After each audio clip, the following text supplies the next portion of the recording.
You know, one of the most satisfying things you can possibly do in the world of landscape photography, in my opinion, is to shoot a full moonrise in the landscape.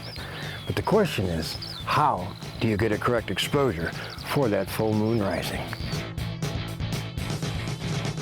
Adorama TV presents You Keep Shooting with Bryan Peterson.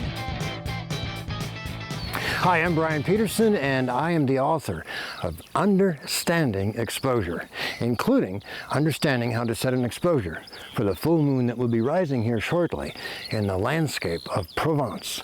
Lavender fields, 3 trees, distant mountains, and soon the full moon will be rising. Now what's important to note here is that I'm not actually here on the night of the full moon. Instead, I'm here the night before the full moon, and there's a reason for that.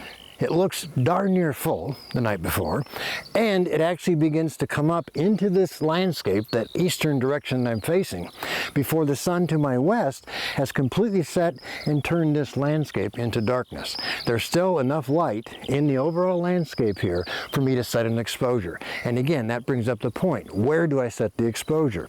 Well, believe it or not, I'm going to tilt the camera up here momentarily and take a reading off of that fading, what they call the blue hour sky to the east, and set my exposure for that. As far as the depth of field is concerned, first concern I have here is not a lot of depth of field issues. Pretty much the shot that I'm going to shoot finds everything at the same focus distance with my tripod mounted D800E and my Nikkor 70-300 at about 260 millimeters. So at f/16 in this case, I set an exposure for that sky. Again, it's not important that the moon is here yet, because the same sky will have that moon and it's not going to change the exposure any.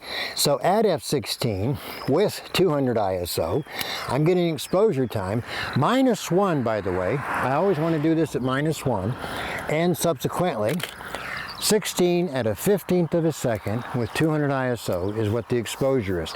Now again, clearly at a 15th, there's no way I can handhold that. That's why I'm using the tripod. So momentarily, we're going to have our moon coming up, and when it does, we'll make that picture f/16 at a 15th. Stay tuned. So as you can now see, back by those 3 trees up above those mountains, there's that small pinkish red moon.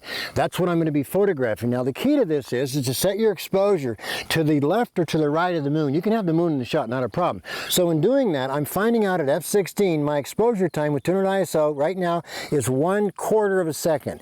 And take a look, and I think you'll agree, that looks great. So now we use that same exposure back off, put the landscape in the shot as I'm doing right now. Going to straighten this out, and just like that, self-timer once again, manually focusing, and I want to get that sharp right there. Looks fabulous. And here we go again.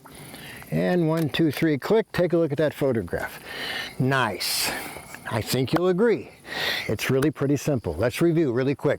Moon's coming up. Take a reading off the blue sky to the left or to the right of the moon. Use that same exposure, not just for the sky, but for the landscape below, and you'll get the results that you see once again here on the screen. Hey, from beautiful Provence in the lavender fields of the Valençol Plain, this is Bryan Peterson saying, you keep shooting.